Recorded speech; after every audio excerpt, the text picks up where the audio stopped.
Parilla termostaatilla tehdään tuohon.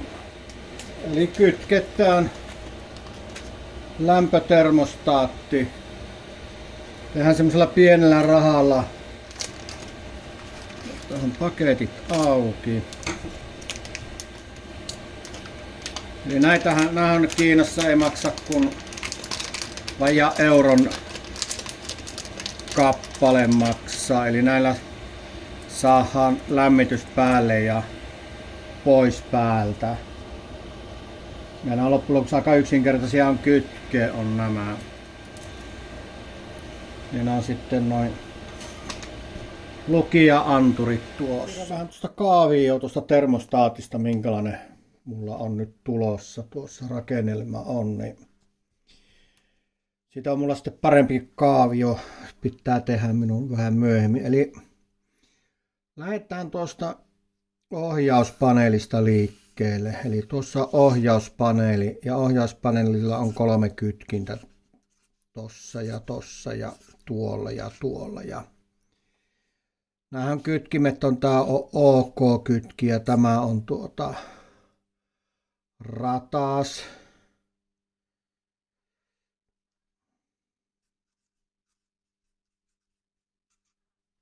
Ja tämä on sitten nuoli alas, tämä kytkin, ja tämä on taas nuoli ylös. Ja tämä kytki on kautta off kytkin. Eli tuolla kytketään päälle. Ja tähän kytkimeen rakennetaan tämä termostaattijärjestelmä. Eli tuossa on se karkeasti piirrettynä ja tuossa on ympyrä ja tuossa on noin tinaukset, millä ne on tuonne piirilevyyn tinattu. Ja tänne tulee sitten termostaattia 2 kappaletta. Piirretään nämä liitäntäkohdat, eli täällä on 4 kappaletta näitä, eli KO0, KO1 ja plus 12 ja keinti eli miinus 12. Otan tuohon isommaksi. Mä pelkästään tuon laatikon piirrän tuohon näin. Vähän enempi tilaa kirjoitella. Eli toi kytki on KO0, toi kytki on KO1 ja toi kytki on 12 ja plussa ja tuo on sitten GND eli miinus 12. Ja hyvin yksinkertaisesti on tässä nämä termostaatit, mitkä kytketään sitten tähän nasturaan ja nasturaahan kytketään tähän ylimpään tulee tämä kytkentä KO0 ja tänne alas tulee K1 kytkentänä. Ja tämä on sitten tästä lähettää liikenteeseen, niin tämä termostaatti lämmittää. Eli tämä oli H:llehan niin joo, H:lle piti laittaa ja tämä on jäähdyttää. Katsotaan, jos on kirjoittaa ennen. Eli tämä oli sitten C-asetuksista tuolta termostaatista säädettään. Ja se on tässä, kun näitä nappuloita on termostaatissa 3 kappaletta, niin tämä on niin kuin se nappula, mistä säävettään. Sieltä löytyy valikot P0, P1, 2, 3, 4, 5 ja 6. Ja tästä P0 säävettään se C kautta H, eli kumman haluaa näistä vaihtoehdoista. Nyt kun tämä kytketään tähän järjestelmään, niin tämä on ensisijainen ja tämä on toissijainen, eli tämä laittaa lämmittimen päälle ja tämä sammuttaa. Hyvin lyhykäisyydessään tuommoinen on tuo. Minä tuosta tien vielä paremman piirrosversio, eli sitä kytkennät näkyy sitten. Niin toimintaperiaate on yksinkertainen. Et katsotaan miten se sitten toimii ja mistä sävettää mitäkin. Tuo nastura ja tuo nastura käynnistää tuon koneen käyntiin eli lämpöpuhaltimen. Eli Kiinan vepasto.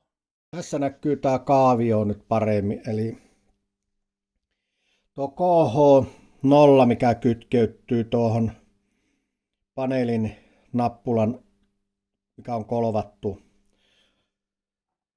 emolevyyn kiinni, niin tähän tulee KH0 ja se tulee sama KH0 myös tähän samaan nappulaan. Näin. Sitten KH1 tulee taas tänne toiseen nappulaan. Tänne. Ja ne on molemmissa pitää olla. Ja sitten virtatieten, niin 12 ne plussa ja 12 plussa ja miinus 12 ja miinus 12. Eli tämä on tämmöinen tämä kaavio on tässä. Jatketaan rakentelua tuossa eteenpäin ja sitten vielä testataan että miten se toimii. Ja onko siinä sitten jotakin semmoista, mitä on huomioitava kun tätä käytetään. Että onko se miten varma ja miten luotettava on. Mutta kivahan näitä aina rakennella. Niin palataanhan rakentelun merkeissä nyt sitten. Eli tuohon levylle ruvetaan suunnittelemaan tätä, mitenkä nämä termostaatit mä tähän laitan tähän levylle sitten kiinni.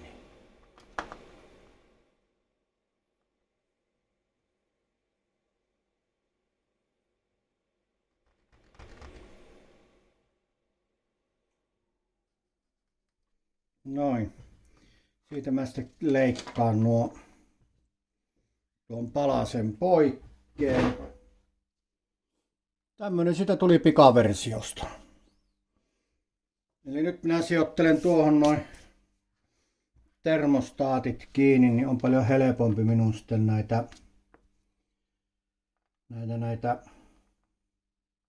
ruuvia laittaa kiinni. Eli se tulee tolla tavalla. Laitetaan vähän näitä kiinni, niin on paljon helpompi minun käsitellä.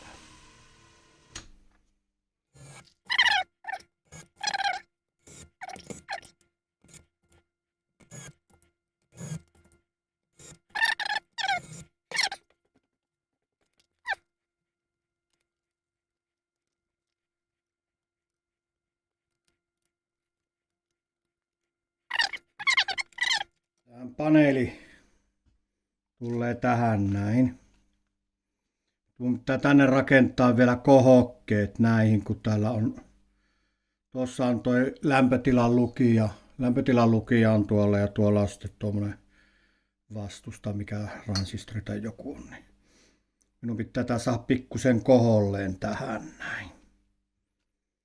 Eli mä rupean sitä vähän värkkäilemään nyt.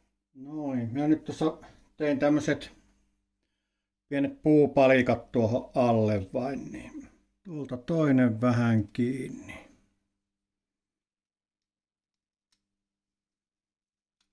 Noin ja sitten toinen puoli samalla tavoin. Täällä oli jo nyt noita juotoksia, mutta nepä ei haittaa, kun ne uppoaa tähän puuhun. Sitten laitetaan toinen puoli. Vähän vettä tuohon kiinni. Nyt noin. Ja nyt sitten tämä asetellaan. Varmaan jossakin tossa kohtia. Silloin vetään tuohon alustaan kiinni.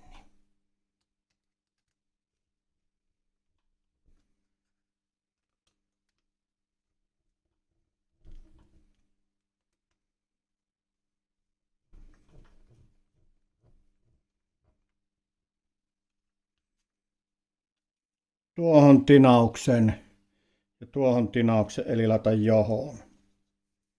No niin, siinähän se on nyt juotettuna, kolvattuna on. Aika tökerö oli kolvata tuollaisella isolla kolvilla, olisi pitänyt olla pieni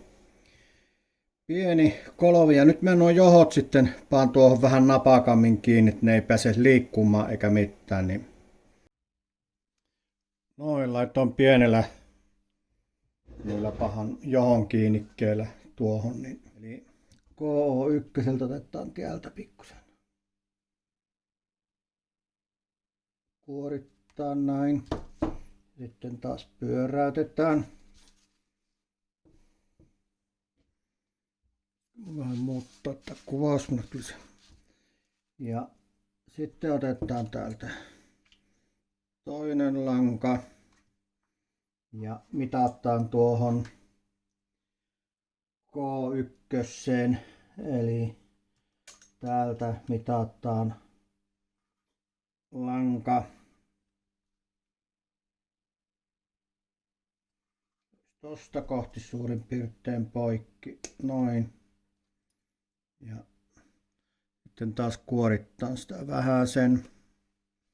Ja taas sitten tuolla sormien välissä pyöräytetään. Ja sitten tehdään tämmönen 90 vinkkeli. Eli KO1 menee tuonne. Noin. Sitten KO1 tuonne ja sitten tämä laitetaan tänne KO1 kanssa. Istipää vaihtaa. KO0 laitetta eli tämä johto otetaan käsittelyyn tuosta kohti. Ja sitten se kuorastaan taas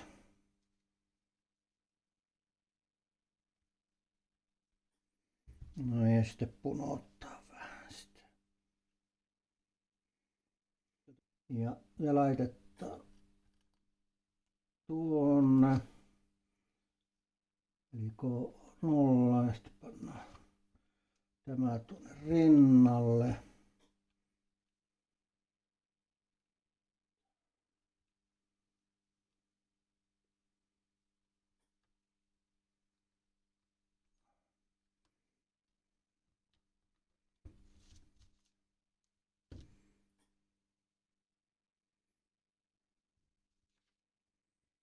Se olisi siinä ja sitten laitetaan plussa. Eli se oli mulla täällä. Tää otetaan pikkusen. Mä vähän liian lyhyeksi nämä kuoret jättänyt ja pikkusen näitä pitennän.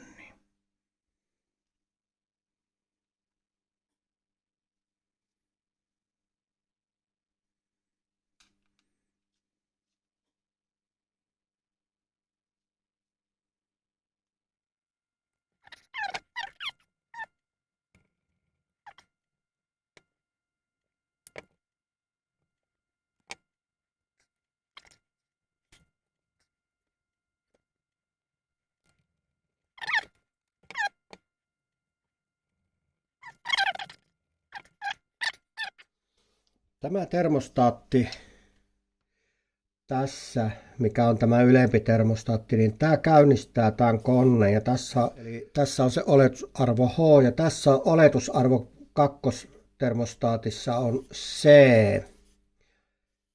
Eli tämä on säävetty nytten +10 ja tämä sammuu +15. Eli siinä on V-asteen marginaali tuossa. Nyt kun laitetaan virrat tähän päälle, niin nämähän kumpikin sekoavaa. Eli se ei kumpikaan näytä sitä niin tarkkaa kun siitä puuttuu tuo termostaatin lukija. Eli anturava, miksi ne sanoo sitä, niin näin. Eli tämä ilmoittaa epämääräistä lukkua. Nyt kun kytketään täältä ensimmäinen termostaatin puoli. Täällä on näkyään lämpötila 11,9 ja sitten kytketään tämä toinen puoli. Ja näillähän on rajaton määrä näillä vetomatkassa, että nämä voi jää vaikka 100 metrin vettä, että nämä on siitä hyvää. Kuka se 100 metrin tarvitsee niitä vettä, ei kukaan. Tuo noin. No ja tässä on sitten nämä säävöt on, eli tässä ensimmäisen kytkimen alta, mikä on tässä termostaatissa, niin tästä saadaan säättyä valikko, eli siinä on P1, P2, P3, P4, P5 ja P6. Eli kun pitkään painettaan, tulee P0, 1, 2, 3, 4, 5, 6. Ja nyt on meillä H, niin kuin tuohon minä kirjoitin, niin, ja tällä puolella on taas, kun painetaan pitkään, niin on P1 alla C. Käynnistys, sammutus. Ja täällä on näitä arvoja, mitä pystyy muuttamaan. P1 on 0,1, eli se on toleranssitarkkuus, millä se lähtee. Käytännön merkitystä ei ole mitään, autotalli tai lämmitys. Siinä on 110 on lämpö, -50.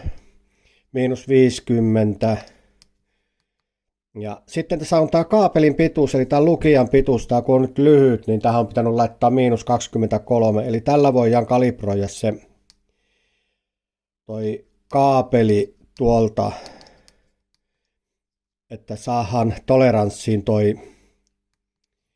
tämä lukemaan. Eli jos täällä on vaikka 5 astetta lämmintä ja siihen laitetaan suoraan tehtaan paketista tuo termostaatti, niin se kyllä näyttää ihan omiaan. Ja kuutos on off tilaa on. Minä olen se offilla pitänyt, se näkyjään toimii tuolla. Ja nyt kun tätä jäähytetään, otetaan täältä vähän jäähytysainetta. Tänä päivänä vielä on lunta tarjolla. Kun lämpötila saavuttaa sen 10, minkä nyt se antaa impulssin tänne paneelille ja se lähtee käyntiin. Ja taas sitten kun lämpötila nousee täällä, niin taas se antaa tälle toiselle impulssin ja nyt se sammuttaa tuon Kiinan vepaston. Ja mä en ole hirveästi vielä päässyt tätä testaamaan, että miten tämä hyvin toimii tuossa, mutta pitää nyt testailla ja katsoa, että millä tavoin sapi toimimaan. Onko tämä miten sitten varma, mutta sitäpä kun ei tiedä kuin käytössä. No niin, nyt minä olen paneelin saanut tuohon seinään laitettua, niin kytkettähän sinne vähän virtoja päälle. Eli laitetaan ensin termostaatti tuolta päälle ja sitten käynnistetään tämä. Vähän säävellään tätä. Tänne on maksimilämpötila alettu 35 astetta, eli se nyt täysillä tohottaa sitten, kun se käynnistyy. Ja 14 astetta ilmoittaa täällä tämän lämpötila, mutta nämä on tarkempia. Tämä on 13 pistettä tai 11,7. Ja nyt minä sitten käynnistän tämän lämmittimen. Mulla on täällä vielä jäätä on, niin jäällä, eli jäähytän sen. Ja kun tuo valo syttyy tuossa lämmittimessä, eli tuolta, nyt se lähtee käyntiin. Ja nyt annetaan käydä sen verran, että toi pumppu lähtee tuolta pyörimään. Eli naputtamaan ja työntämään polttoainetta. Ja tämän talven säästö on ollut valtava tuossa polttoaineen suhteen viime talveen verrattuna. En ole vielä yhteenvetoa en ole tehnyt montako litraa meni, mutta viime talvena meni tuplaten, kun mulla ei ollut minkäänlaista termostaattitoimintaa. Ja tämähän on todella halapa, jos ajatellaan, ja yksinkertainen. Ei ole niin monimutkainen tehdä, että tämä pystyy vain tekemään. Lämpötila nousi, meillä sammui valo ja silti meillä koko ajan lämmitin pyörii. Se sai sen impulssin siihen käynnistykseen. Ja se viepi noin 2 minuuttia ennen kuin se lähtee pumppuun nakuttamaan.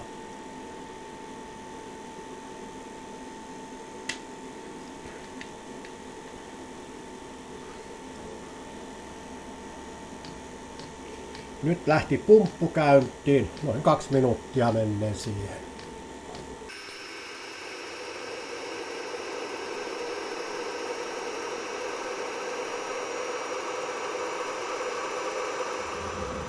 Se on 3 minuuttia pyörinyt. Ja käen lämpöstä tulee, kun käen laittaa tähän eteen. Ja nyt lähtee kierrokset nousemaan, niin ja pumpun teho lisääntyy.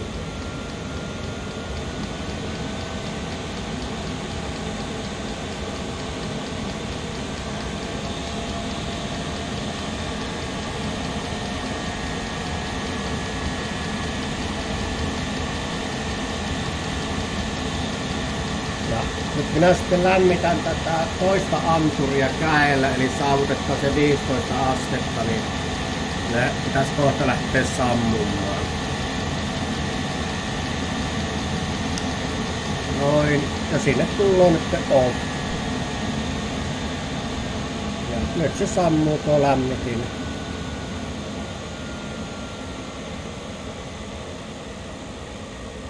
Ja tekee jälkijäähytykset niin kuin pitää tehdäkin.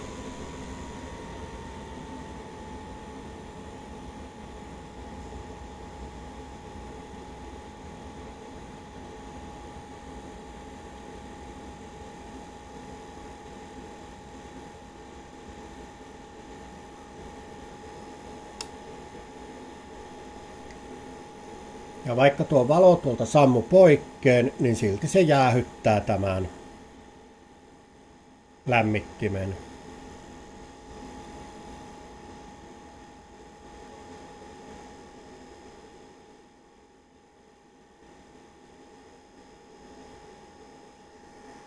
Ja minullahan tämä systeemi toimii silleen, että tuolla on mulla polttoaine, säiliö, melassipönttö. Se melassipöntön takana on sitten 100 amperi akku on. Sillä lähtee pakoputki. Ja moni kun puhuu tätä kosteuven tekoa, mitä kuumempana se käypi, niin sen vähemmän tulee kosteutta. Ja tuolla mulla on aurinkokennojärjestelmä on, joka lattaa akkuja aina kun aurinko paistaa. Ja sitten se on sähköön vielä lisäksi kytkettynä. Tuossa on viime talven kulutukset, mitä on mennyt polttoaineita tähän päivään asti. Ja pakoputki jatkaa matkaa tuonne kattoon. Ja tuossa mulla on sitten nettivalvonta on. Mulla on tuossa etäluettomat termostaatit, että näen lämpötilaa paljon täällä tallissa on. Ja tää menee tuolta pihalle. Ja se on sitten eristettynä. Ja ihan tuolla mutkassa tai tuolla seinän luona, niin se on, ei ole edes käsilämpöinen, että se on niin paljon jäähtynyt.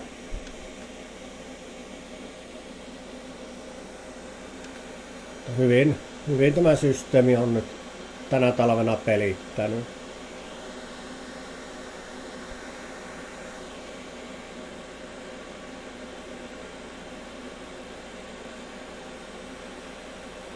Että tämmönen projekti oli tämä. Ja 7 minuuttia on nyt käynyt ja nyt sammu toi lämmit. Ja seuraavan kerran lähtee käyntiin, kun lämpötila laskee tuonne +10 asteeseen. Ei kun kahtokaa vain kanavia ja mä tässä yritän tehdä, mulla on vähän ongelmia nyt videokameroiden kanssa ollut, että ensimmäinen videokamera tuhoutui, kaatu telineestä, koira kaatui ja ostin uuden videokameran, niin siitä meni mikrofoni, eli kuva ottaa, mutta ei ääntä ei nauhoita sisälle. Niin nyt tämä kolmas on sitten vähän parempi on, niin tällä pystyy tekemään näitä videoita. Mutta ei kun tykkäämisiä ja hyydellä videoita on lisää tulossa tuossa, kun nyt sain nämä vehkeet, taas kuvasvehkeet toimimaan. Se on kevään jatke.